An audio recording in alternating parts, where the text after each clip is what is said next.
Hello, everyone. Welcome back to King Po Myers, and we have a special for you. We are going to be doing a little book review of Stephen King's latest story, Later. And with us, we have from Strictly Stephen King, Sandra. Sandra, how are you? Hey, I am good. Glad to be back on the show and super excited to talk about Later now. Uh, I know I'm going to be making pretty much all the time puns that I can, so just hang in there. um, this is gonna be so much fun. So many good puns coming. Let's just jump right into it. Also before we get into it, this is spoilers, people. So if you've not read Later, go out and get it and read it, and it'll probably take you a day or two. I mean, it's a very, very quick read. So spoiler alert warning right now, we're going head deep. All right, Sandra, what did you think of Later? First comments, first reactions. So my very first thing that I'll say is that I loved it, and it was a 4.5-star read for me. And while I loved the whole Bill Hodges, Mr. Mercedes hard crime sort of collection, I'm really glad that Later wasn't exactly like that. I know that when Later was announced, we were all kind of thinking, okay, is it going to be along the lines of something like Mr. Mercedes, where we had Bill Hodges detective, and then we also had Joyland, which had a little bit of a supernatural element to it. And while I loved all of those, I am super thrilled with Later because it was completely different than any of those. For starters, it is told in literally the perspective of it being a later time period by our main character, who is Jamie, a kid. And also, one of the first things that I always think of with this book is just how incredible King writes children. And especially for me, it's his modern day children that I really love. Like, I was a huge fan of The Institute, easily top 10 King for me. Absolutely. Yes, and I loved Luke and I loved Avery so much in those books, and I think that he has really grown, of course, like, from his children are written really well, but he has definitely matured, and I think he's listened to his audience a bit in the sense of maybe don't write kids in the way that you used to, in terms of some of the more controversial issues with King. But I think what he has really sort of mastered that in his modern kids. So like I said, Luke and Avery from the Institute, and Jamie as well, was just such a brilliant child character, especially being our main character and totally from his perspective. I think he's super relatable as a kid, and I like the perspective, like I said, of it being told by him older and reflecting on his times as a child and throughout the story that we see. And a lot of it is just, like I said, it's really relatable because kids are so trusting, which I think is like a huge theme in this book, is just Jamie constantly trusting these adults who maybe who are going to be misguiding him in some sense, some of them. So those are kind of my first thoughts. I really liked it. And, what were your thoughts? Well, goddamn, you said 4 or 4.5 stars was your. 4.5 for me. Damn, you came out swinging. Okay. Um, right off the bat, I'll say my rating, I probably gave it about a 3. Okay. And I really, to all of our Friends fans out there, when Joey and Rachel are explaining to Ross that they want to be together, Ross has this very classic moment where he's like, it's fine, totally fine. That's how I feel about Later. I think it's fine. I thought it was extremely well written. I mean, I could not put this book down because Mm-hmm. King is a master of just hooking you and then just baiting you to keep going. So I would be reading it for like 20 minutes, 30 minutes, 40 minutes, and like every like 5 or 10 pages, I'm like, well, what happens next? And I kept flipping because I couldn't stop. So the writing style is unbelievable because I was so hooked. I didn't think it was this. I'm a huge sucker for the Bill Hodges trilogy. I've only read the Mm-hmm. first two, and I think, like you said, I was expecting a little bit more of that, and what we got was fine. It was a good story. I think, you brought up the Institute. When I first read the synopsis for the Institute, I'm like, oh, Stephen King watched Stranger Things, and now he's like, oh, I can do it better. Yeah. I think he did. I absolutely love the Institute. For me, is also a top 10 for me. And this one, and he even says it in the book, like he keeps referring to, what is it, The Sixth Sense from the 1990s. So I think he watched The Sixth Sense and said, I can do it better. I think it was good. I never watched The Sixth Sense, but it's just one of those. It was fine, I Sure, wasn't. I get that. And honestly, like I've read a lot of reviews on Bookstagram about Later, and I've seen a lot of other 3-star reviews as well. Seen a lot of 4 stars and a lot of 5 stars. I don't think I've read any who have outright hated it. It I wasn't think bad. Yeah, exactly. I Not think the bad at overall all. consensus was between like 3 to 5 stars, so I get it. And what I think I've seen the most is that the twist at the end it just totally threw so many people. What did you think of the twist? Because I thought it was just out of nowhere. Like, oh, by the way, your uncle's your dad. Like, what? What? Right. So I thought that as well. And you know what? I didn't even mind the twist for what it was. I didn't really like the whole Alzheimer kind of trope. I don't know if that was super tasteful in my opinion. However, I don't think King has ever been one to be like specifically tasteful. So it's not really surprising to me. And I've seen a lot of people say like he did it for shock value. And I mean, maybe he did, but then I was talking to somebody on Instagram in my comment section on my review. And because I had said the same thing, like I didn't mind the twist at the end, but I definitely didn't see it coming, which was good for me because I don't really like, predictable things like that.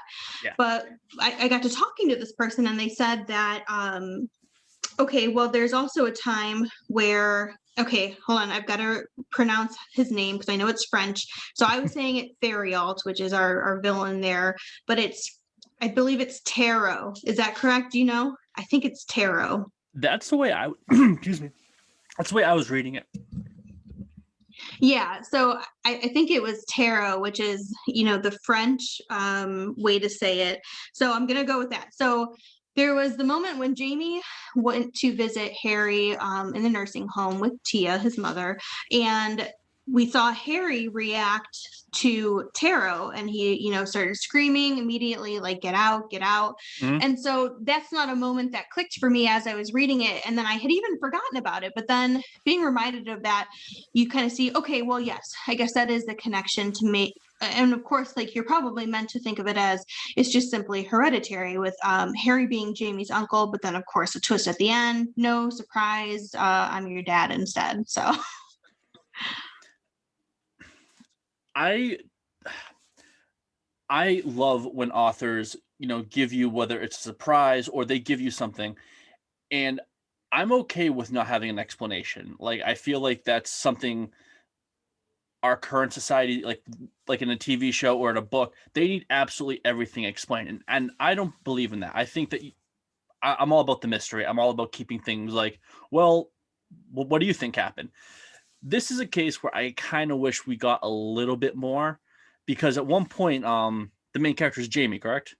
yeah. He's explaining the story to us, and then he goes off like on how this brother and sister got together. He's like, oh, just joking, by the way, but it could have happened. Like, what? Wow. Like, come on, King. I liked that. I liked it because for me, it's like I like that Jamie was able to come to peace with the fact that he doesn't need to know in order to just move on with his life. Let his mother live her life as she has been doing, whether she's in denial. There Mhm. doesn't need to be any more of these big confrontations, which he's already struggled with in the past. And I liked the concept. And I also like the concept of, in the end, it's just, okay, well, yeah, everybody has secrets, and this was my mother's, and that's that. We all have them. That's a hell of a secret. I know. No, you're right. To be fair, it is just like it's not an intense twist. It's just out there. Yeah. Going back to minus the whole incest thing. I mean, I really liked. I'm so sorry. I'm horrible with names. The cop that his mom dated. What was her name? Liz. Liz. I loved her character. I thought, you really saw just a horrible downfall for her. First not believing, then becoming an addict, and like she was a very intense character, and like, Mm-hmm. kidnapping him, and like she was tragic, but she was just a horrible human being, because at the end, what she was making him do. Right. I really liked her in a horrible kind of way, kind of like Ace Merrill. Like, you're a scumbag, but Yes. you're good. Yeah, that's actually a great character comparison like that. And I kind of like too that Liz was I like that Jamie was really conflicted about Liz in the first place. So King didn't make her fall too hard from where she was. He didn't put her on this pedestal in Jamie's eyes. He was always kind of unsure about her. Like, he liked her, but he kind of didn't. And she felt the same way about him, which was interesting. Mhm. And like I said, I liked that because I think when you start putting addiction into a story, I mean, that's obviously a personal thing for just a lot of people these days, whether it's firsthand or secondhand experiences with addiction.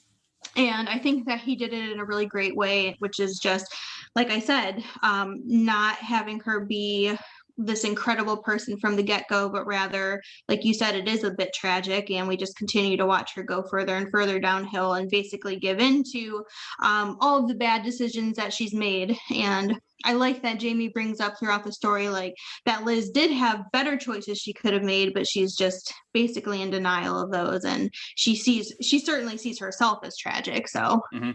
yeah, I like that too. What did you think of his take on the supernatural aspect, which is Jamie's ability was essentially after someone died, they can kind of kick around for a little bit, and you can, and Jamie has the ability to see them and have a conversation with them, and they can't lie, and they have to tell the truth. What do you think of that whole concept? I think it worked really well for his story, and which is great. King made it that work to his advantage, of course. Otherwise, I'll be honest, I didn't really think that much about it. One thing Okay. I'll say, and I'll just kind of talk through it if you haven't read it. So I think her name, I hope I don't mispronounce it, Lee Bardugo, who is a fantasy author. She wrote Ninth House, and the concepts of ghosts in Ninth House, it was so reminiscent of that for the story, like King's ghost in the story. And I don't know if it's because I haven't read a lot of ghost stories, and King hasn't particularly written on ghosts specifically either. Mhm. But the concept of, they kind of like linger around, and there are very few people, and all Jamie knows is that he is the only one, and now, his dead father who can see them. But they kind of linger around. It's kind of hard to talk to them. You can at first, but then they sort of fade out a little bit, unless there's something that comes in and embodies them, like a demon or whatever it's going to be. A lot of those same exact concepts in Ninth House. So I was wondering, like, if that's kind of like some universal ghost concept, or if there are just eerie similarities between the two. I'm not sure. So I have not read that, and this is the first time I've experienced that kind of storytelling. I really like what you said. Like, it fit his story and what he was trying to do perfectly. It was very, it was fine. yeah, and I agree with you there for sure. Like, that part's just fine. Great, fine, whatever. Is there anything that you would have done differently? Any twist or maybe something different with the plot that you would have changed about it? Or do you think it's good as is? I liked it as is pretty much. The only thing, and you know what, the thing is, like, what I'm going to critique, I certainly don't have a solution for. I just, I said it at the beginning, but I just really dislike King using the whole Alzheimer's trope, and Mhm. it's just like that kind of stuff is not for me. It reminded me actually a lot of how in the Regulators. Have you read the Regulators? I just read the Regulators. Okay, are we good to talk about that one here, or should I refrain? Folks, if you haven't read the Regulators, skip ahead because we're talking about it. Spoilers. regular Yes, time. it might just be a mild spoiler because you figure this out from the get-go as well. So it just reminded me of how King had the autistic trope and the regulators, and kind of having something. Of course, they're different, but in the sense, the way that these two stories were, it's very reminiscent of that. And I didn't appreciate it in the regulators either. So yeah, that's my critique. I don't know how he could have done it differently, of course, because I guess we could speculate wildly and come up with our own sort of storylines to, bridge those gaps. But yeah, otherwise I was okay with it. Okay. Well, you brought it up, so now I have to ask, did you like the regulators? No, I hated it. Really? I hated it so much. Tell me more. I liked the concept. No, not a concept. Okay, I liked like the whole. Well, maybe it is. I don't know. My my definitions on concept and themes might be skewed here, but whatever. I liked that it was. I consider it a Dark Tower story for sure. Having like those themes in there of Dark Tower, and I'm not going to go further into that because I don't want to give anything away. But I liked that connection to it for sure. But otherwise, I hated it, especially as a follow up to Desperation. And maybe I just need to reread it again without having read Desperation. But I just couldn't stand it, and I didn't like. I really think it's because the characters were so, and I know this is the point, but they are so different and alternative to the characters from Desperation, and I couldn't deal with that because I absolutely adore Desperation. So I think it for sure skewed my sense and perception of the regulators. Interesting. I mean, for me, I actually have the opposite take. I thought the first quarter of Desperation was unbelievable, and my problem with that book is I feel like the story just should have ended. I feel like at page like 400, 450. It goes like 600 something pages. And I'm like, yeah, all right, you need to wrap this up. You need to wrap this up. And I love Desperation at the beginning, but towards the end, I just wanted it to end. With Regulators, I liked it was the size it should have been, explaining tack, doing the whole, you have a bunch of different characters. Also, I love this idea, it was kind of classic Bachman with, this quiet suburban town, and then people just start getting blown away in very brutal fashion. yeah, And he got to the point faster. So yes, that's very true. I really like Regulators. And see, again, like we'll just agree to disagree on this one, because which is what makes the King community so amazing. We cannot all like the same things; it would be maddening. So yeah, that'd be dull. Yeah, I know, right? So Desperation flew by for me, and though the Regulators was shorter, I found it just going on, and I was like, and again, it's probably just because I wasn't enjoying what I was reading, but I just I could not wait for it to end fast enough. Yeah, and what you said too, I did like what you said about having like the kind of like sleepy suburban town sort of thing, especially because I am from Ohio and this takes place in Columbus. I'm in Cleveland, which is about 2 hours out of Columbus. Yeah, so Columbus suburb, I should say, but it's just funny because what he wrote about it, to me, it truly does scream like Ohio suburb, where you have like this, everything's, everyone has their ducks in a row, everything's nice and quaint, and people are just blissfully unaware. And that's what it reminded me of. Blissfully unaware. Yes. I know, that was great. Nice. Back to later.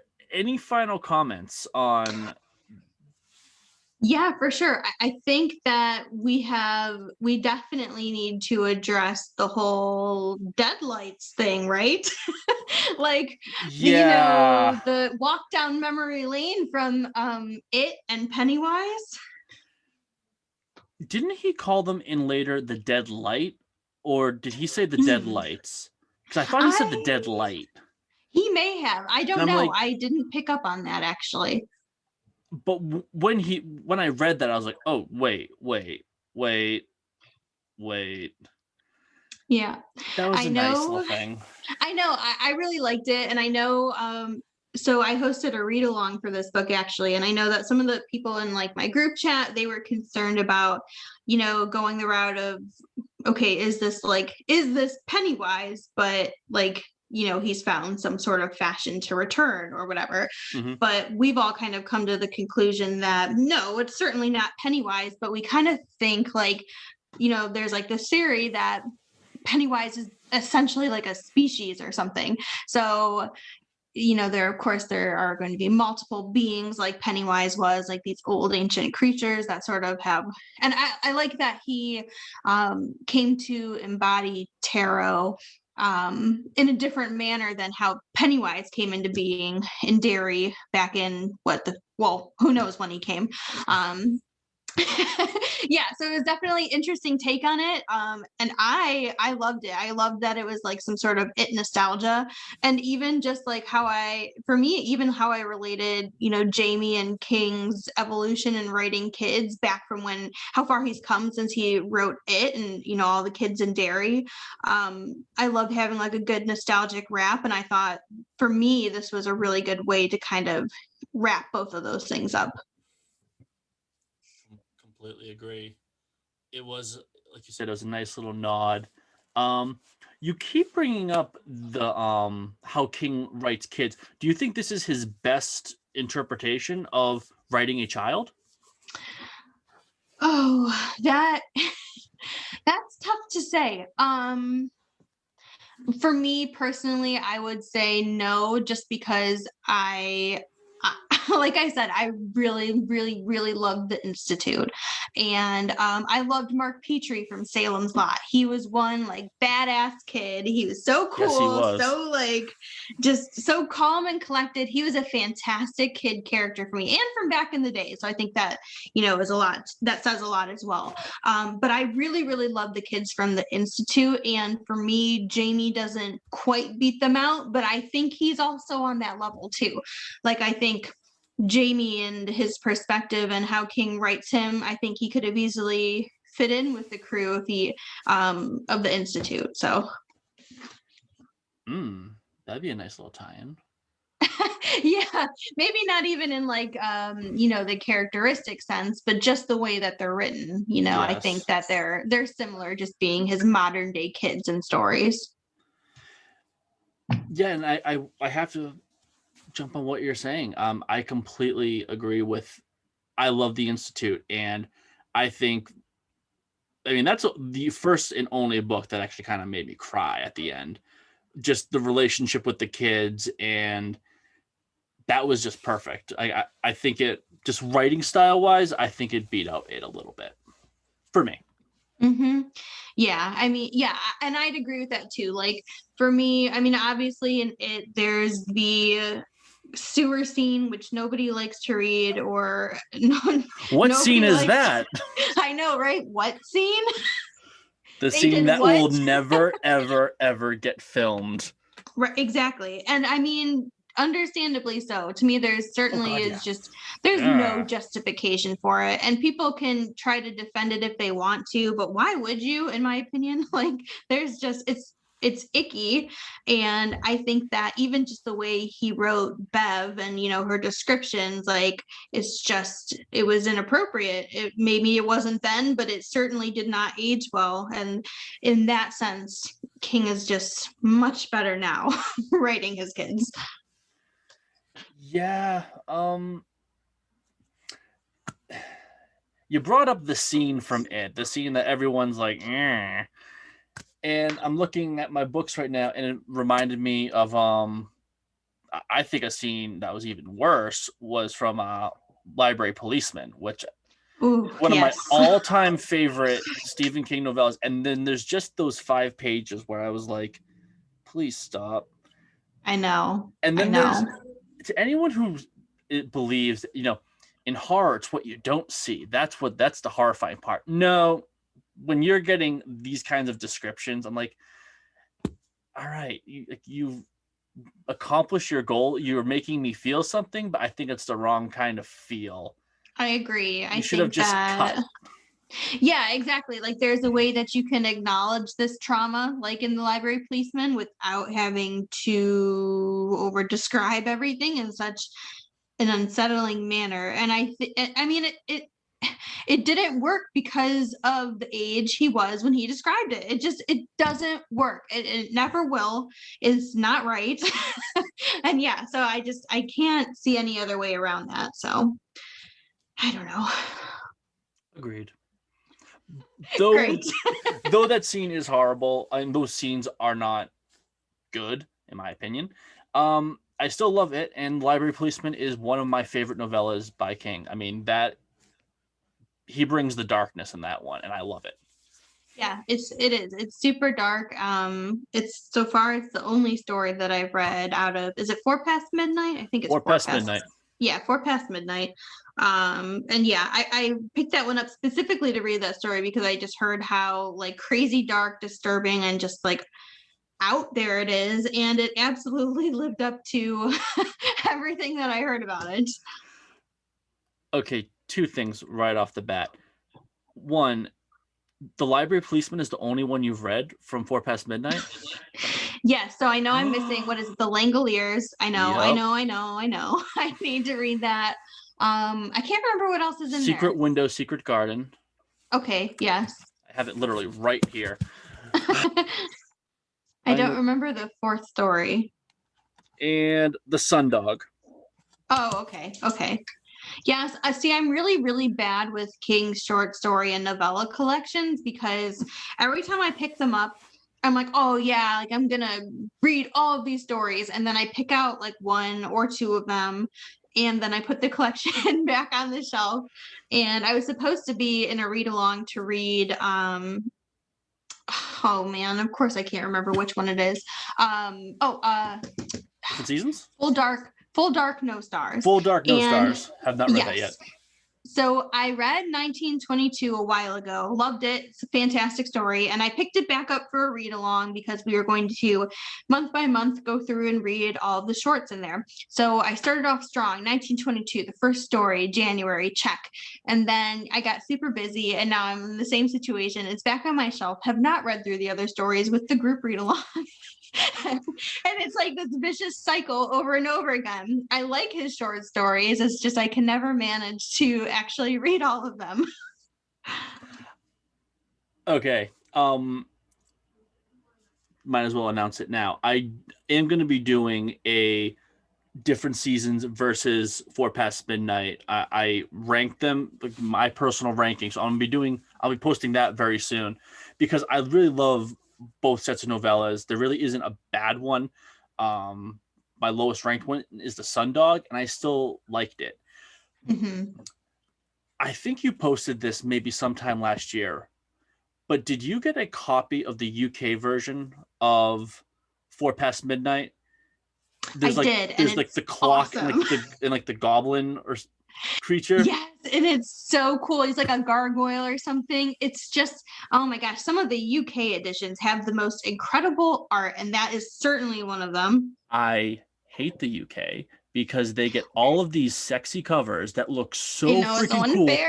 And we go to Barnes and Noble and we just get generic like ink blots and like what the hell? Why can't we get sexy covers?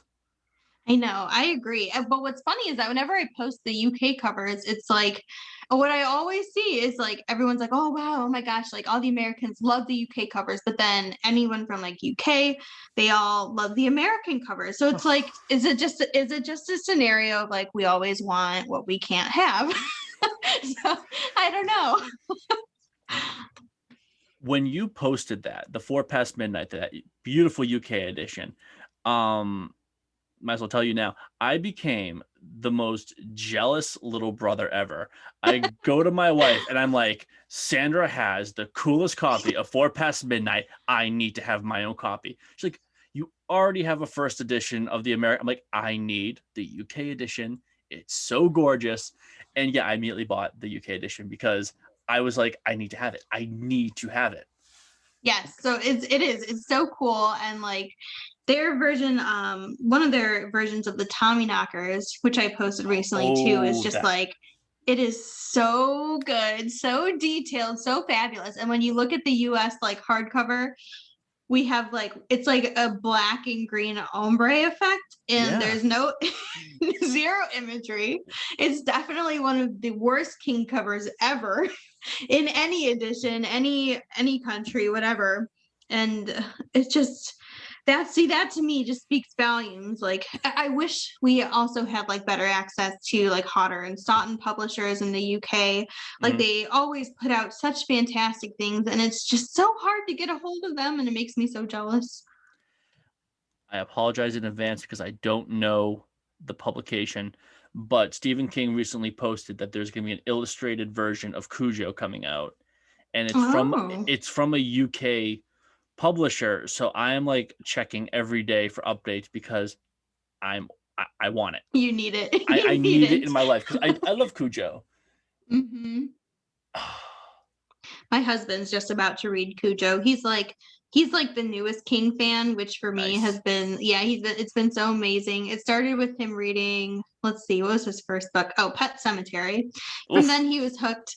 We drove to Maine, we listened to it, and he loved it. And now he's like, actually, Doctor Sleep is his favorite so far. He's probably read like 5 King stories, and Doctor Sleep has been his favorite, and he's about to read Cujo next. I'm so excited. Very nice. Are Hmm. you guiding him, or is he saying like I want to read this one?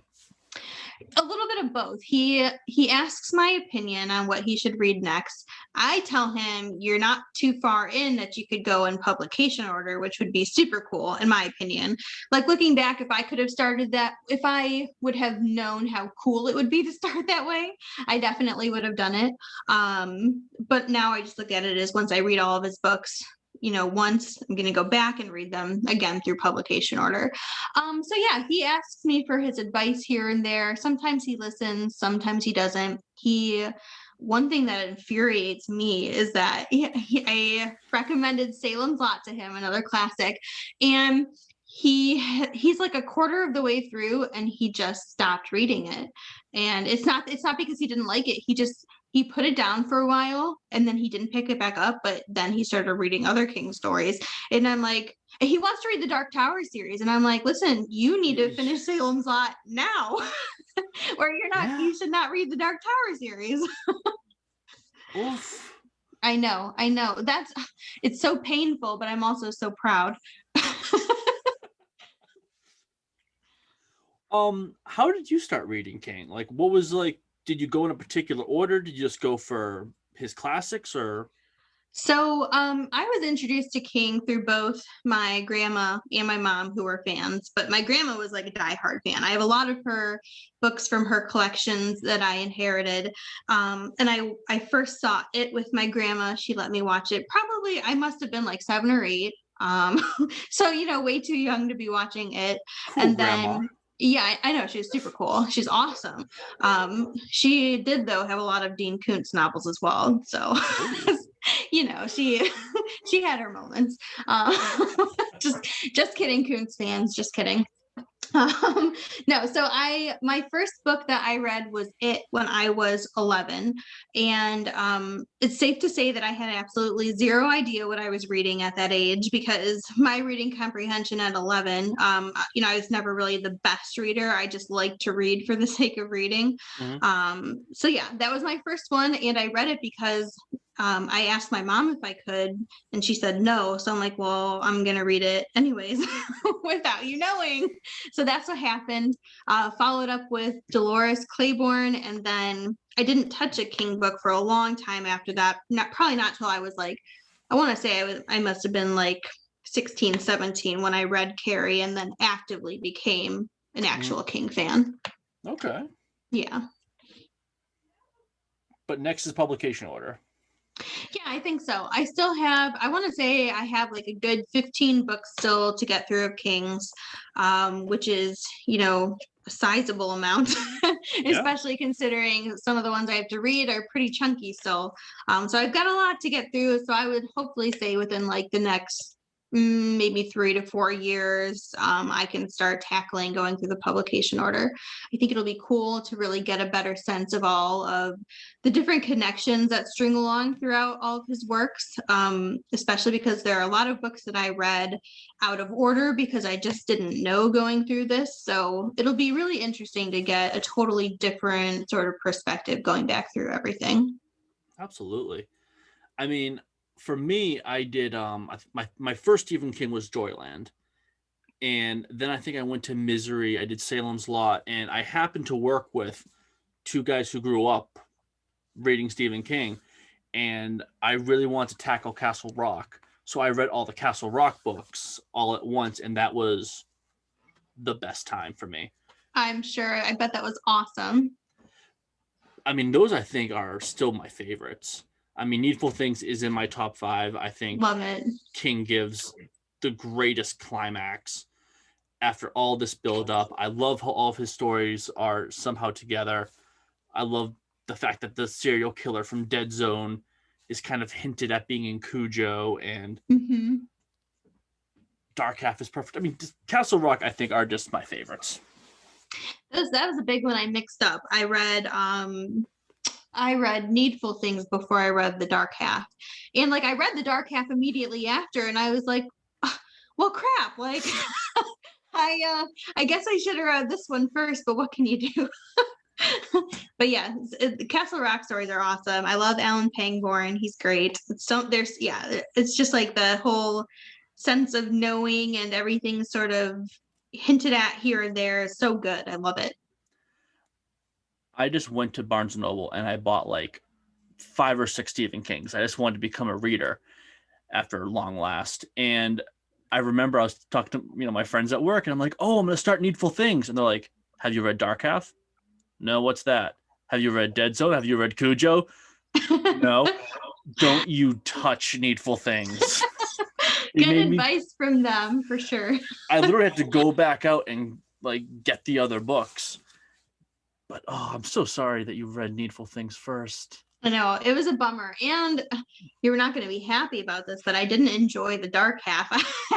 Really? And I wonder if it's because I didn't read it first. I mean, who knows? Who could even say at this point? But yeah, I was not thrilled with it. I was so excited to read it, and I wanted to love it so bad, but I just didn't. I don't know. Yeah, I've talked about it before on this podcast. Once again, spoilers, people, so you should know by now. But at the end of Needful Things, in the final battle, you have Alan Pangborn. God damn it. Who's the main bad guy in Needful Things? Leland Gaunt. Yes. Leland Gaunt. And Pangborn just utters the most perfect line ever. The sparrows are flying again, Leland Gaunt. And I just fanboyed the fuck out. I just could not handle my just inner nerdiness. Like I totally missed out on like the coolness of it. Yes.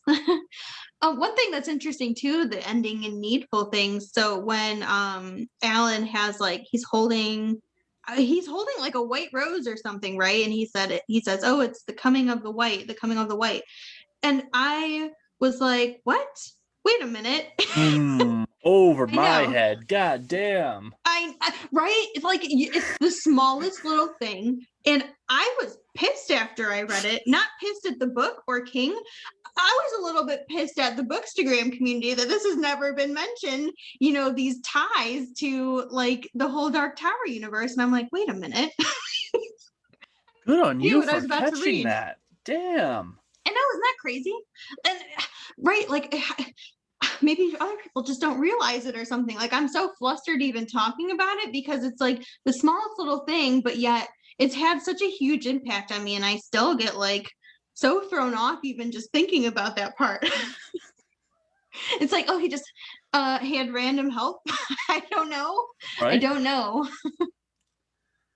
I kind of want to go back to like just reading the end of it and seeing like, was there more that I missed that I could pick up now? I mean, you and I are both in, reading through the last book of the Dark Tower series. I wonder how much we've missed in like any of other King's books so far. But I think that's also, for me at least, that's the great part, because I have no problem going back. I'm excited. Like, though I'm still on my first read through of all of his stuff, I think I'm like 40 something books down, bunch more to go. Like, I'm excited to go back. I Oh may even yeah. start that sooner rather than later. Like, I want to go back to Salem's Lot, Needful Things, just do Castle Rock again. I'm excited to pick Yeah. things back up. Yeah, for sure. And that's essentially what I've done along the way as well. Like I've reread a lot of his works already. And I'm just going to keep rereading them until like I get to my, ready to start again through publication order. But if I find one that I've enjoyed so much, like I might as well just not wait to reread it. If I want to reread it, then I Yeah, will. damn right. Mm-hmm. All right. I have to ask you a really unfair question, and you're not going to like me, but I Okay, have to okay. ask. As of this moment of this podcast, can you rank Dark Tower? Yes, I think I can. Um, so I'm going to exclude the last book just because I can't fairly rank it. But okay, so let's see. I would do Wastelands is number 1. Mm-hmm. Wolves is number 2. Song of Susanna 3. Drawing of the 3, number 4. And let's see. Where did I leave out? Gunslinger. Wait, no, wait, I forgot about Wizarding Class. Hold on, that changes everything. Um, oh God. Okay, maybe this was tougher than I thought it was going to be. Okay. I would probably have to put in Wizard of Glass, like tied for like the number 2 slot if I could try to evenly rank out Wolves and Wizard of Glass. But then yeah, Drawing of the 3 would be like 5, 6. And then I think Gunslinger is going to just be last regardless, because I'm probably not going to rank the last book as my least favorite. I know for sure that Gunslinger takes up spot. Can I ask why? And it's not just you. There's so many people who don't like book 1. I think it's a fine book. I had a good time with it. So I think that it's just the writing style. I wasn't prepared for it just being so different because, a lot of it was written when King was younger, and then he's gone back and edited and added a lot since then. I think I would definitely feel differently once I reread The Gunslinger. And I listened to it on audio, and the narrator was great, but I think that impacted it as well. And I didn't listen to any of the other ones on audio. So I'd like to go back once all is said and done and just kind of reread it, no audio, get my own kind of take on it and see if I feel differently. But I also didn't like it because, and I think this is the point, because you're not really supposed to, have a sense of Roland yet, but I didn't like Roland at all. I'm like, wow, like King's MC is a dick. So Yeah, like without question. and I get it. Like I know that's the point, but it still for sure has an impact on my ranking of it right now.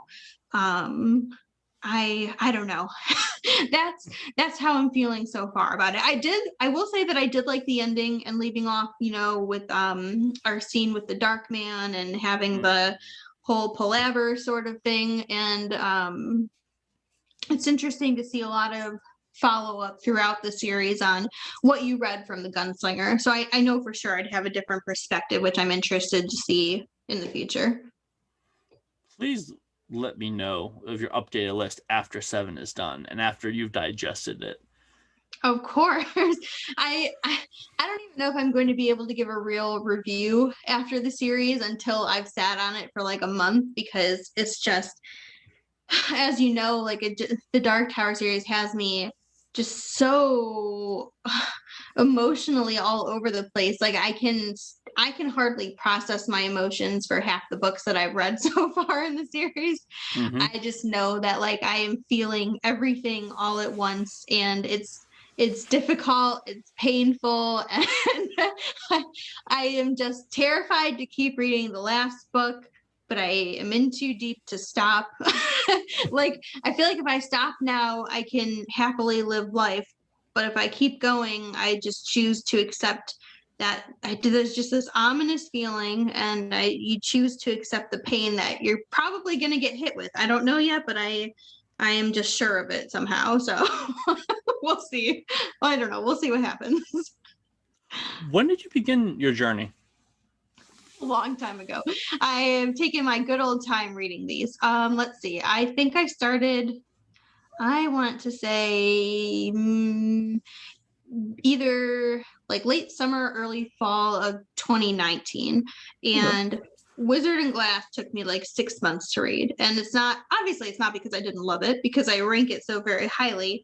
It's just such a big book. And once I put it down, I never got a big urge to, pick it back up again right away. So I stopped and goed and read books in between, but I kind of like that. It prolonged the journey for me. And it's definitely one of my favorite books in the series. So yeah, all in all, it's taken me almost 2 years to read the series, I believe.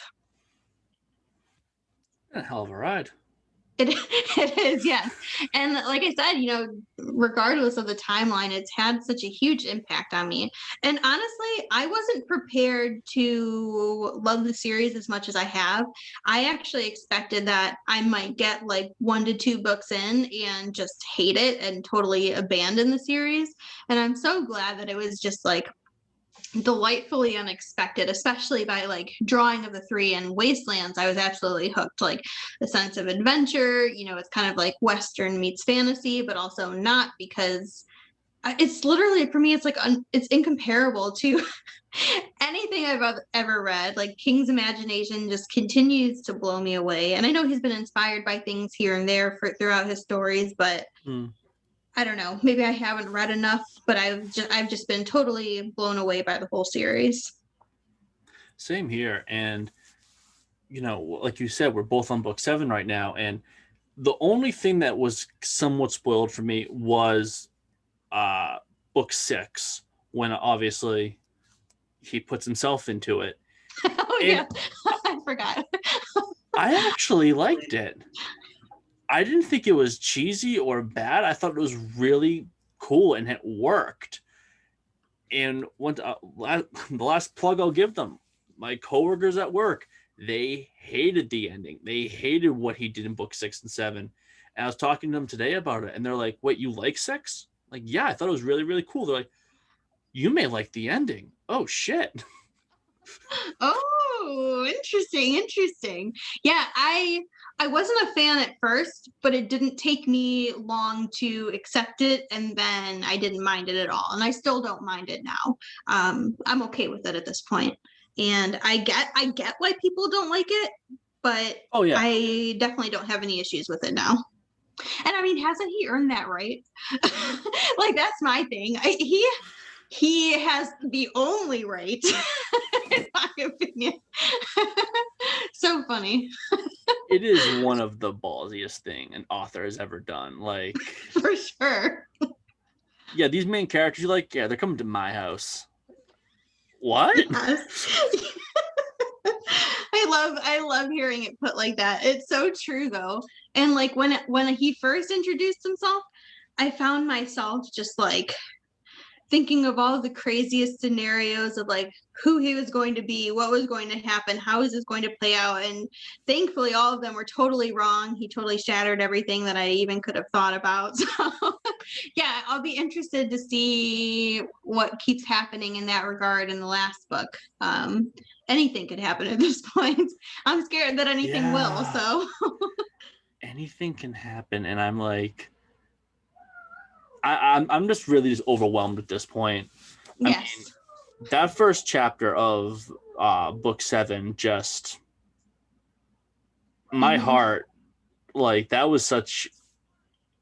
could have been one of my favorite chapters ever by Stephen King. Like that was just right to the point. Yeah, no, for sure. And especially like the follow-up from Song of Susanna. I mean, the ending of that book, I couldn't pick up the Dark Tower. I don't think I touched it for a month because like I literally felt unprepared. I was terrified to see what would happen in the beginning. And I mean, I don't know. My cry tally is like at 2 so far for the book. And I'm 200 pages in, so cried twice. I'm just gonna keep tallies on my stories, keep everyone up to date. We'll see.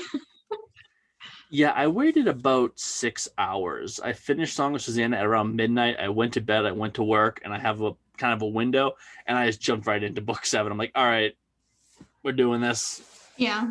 And I don't blame you because I mean he literally leaves off Song of Susanna as like, could you imagine having waited for that book to come out?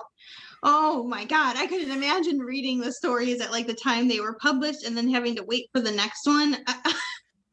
I have like a panic attack even just like thinking about having to wait that long, especially like I believe there was just like the most massive gap between the Wastelands and Wizard and Glass. Wasn't it like 6 years or something crazy like that? But people had to wait after the cliffhanger of the Wastelands. Oh my God. Yeah, that's been another criticism I've heard from old time fans, that the gaps in between the books like really hurt it for those readers, because like you said, like, all right, doing riddles with Blaine, okay, 6 years later, 6 okay, years later. Mm-hmm. yeah, I feel like you'd It's have to. crazy though. Yeah. And I mean, like when you, especially if you're to compare it to something like how he did like the Green Mile serial publication, like, I don't even and know then you're about gonna that. wait like 6 years in between like what's arguably like your life's work. I mean, whatever. Like I said, King can do whatever he wants. He, in my opinion, he's earned whatever right to do things the way he wants to do. But yeah, as a fan, like I would totally get it too. And I'm honestly thankful that I am reading them now once I have them all at my leisure, because I probably would have been in the same boat. I would have been super irritated about waiting 6 years. Yeah, that, I mean, that has to just take out a lot of that anticipation and whatnot. So I get that too. And then there's, yeah, like you said, there's anticipation, but then there's just anger and resentment. Like, give us the fucking story. Yes. Yeah. Yes, I get that. And see, I even wish like I would have been able to follow along like with King fans at that point. Like I was not nearly as immersed into like the whole King universe at that point. And I'm like, I just think it would have been so interesting to have firsthand been able to see like the frustrations. Not that I'd revel in it in any way, but just to have that experience alongside people.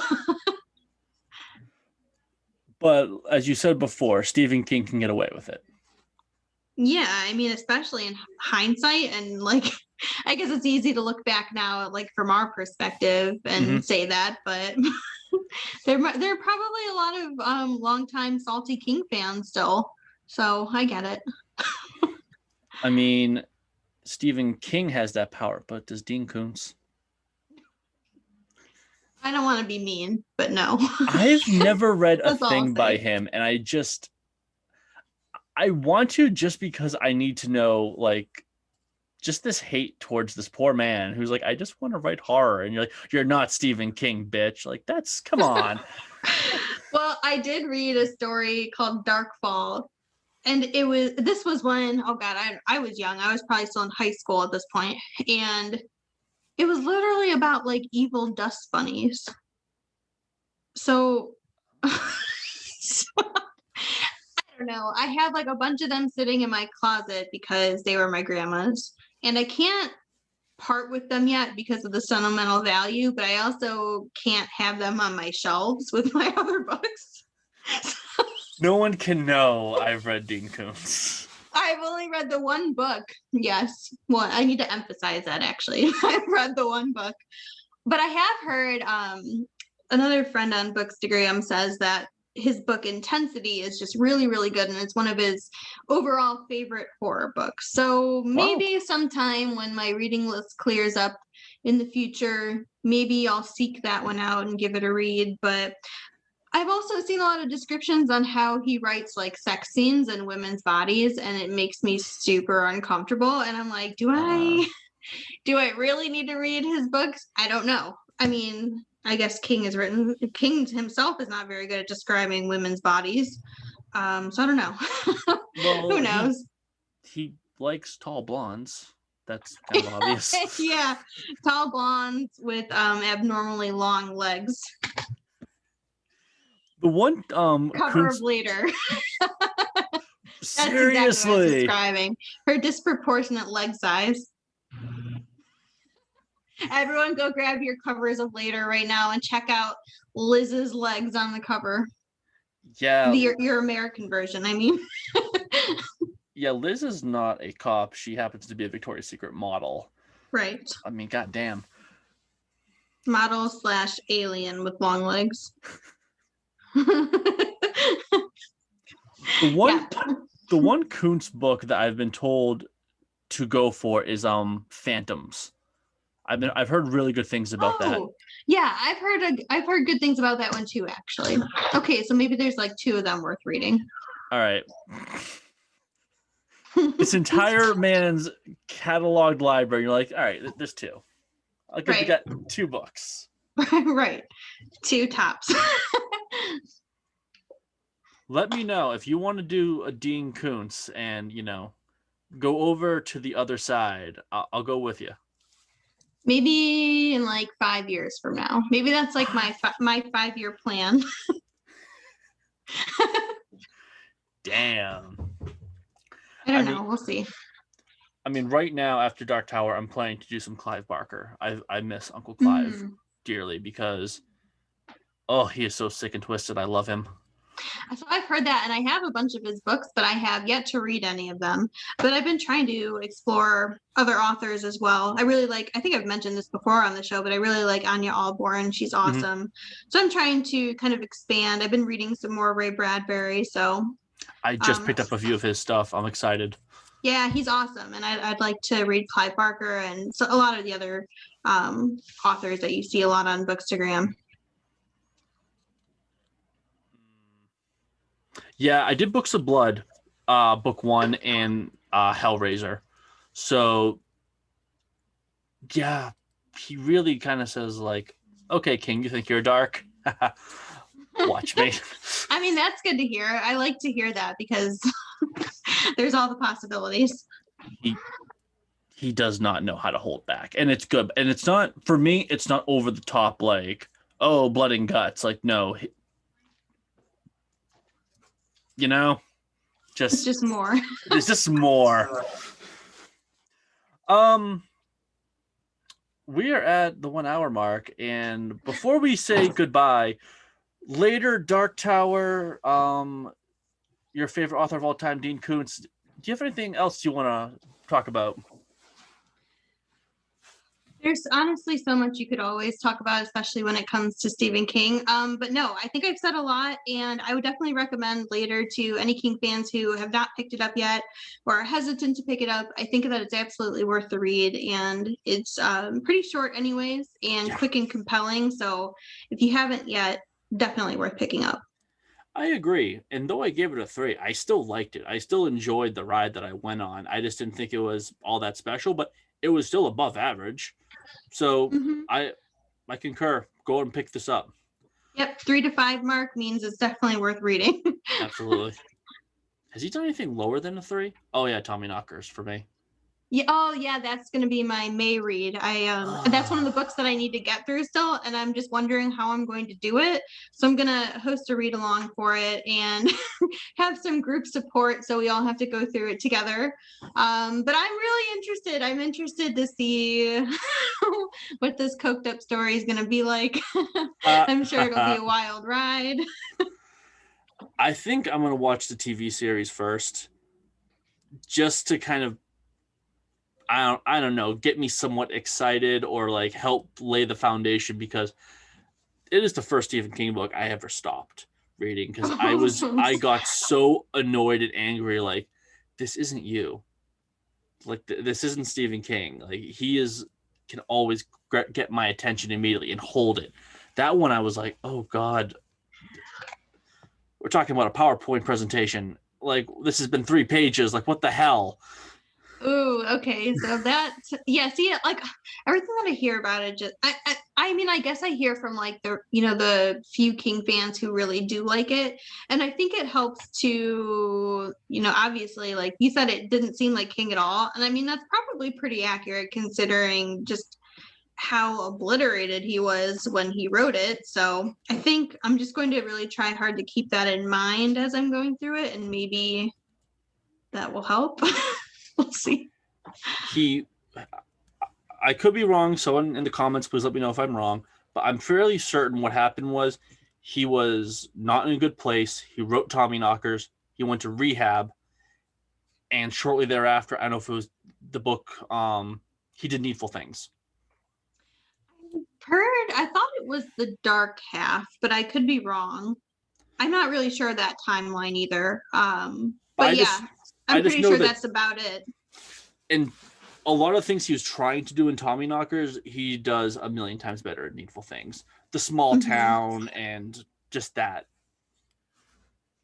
Yeah, I'll definitely be interested. I mean, I actually have heard some decent things about the series, especially when compared to the book. So you might be, onto something talking about reading the series before diving into the book. I wish you nothing but the best in that read along of yours. I can't. I'm still so angry. I'll take all the good vibes I can get. Sandra, where can the good people find you? On Instagram at Strictlystephenking. Thank you so much for being with us. Thank you for talking about Later and Dark Tower and just everything Stephen King. I love having these conversations because I feel like we are just an amazing community and we all have different opinions and there's just a lot of respect. So I just want to keep that going. Absolutely. And thanks for having me. I love being on your show. It was great to be back. And I hope there will be more in the future. Damn right. He has a new book coming out this August. Was it Billy Summers? Oh, yes. Billy Summers. Another. More hard case crime, right? Yeah. Do horror, Mr. King. Please. Please. Thank you all so much. And we will see you next time.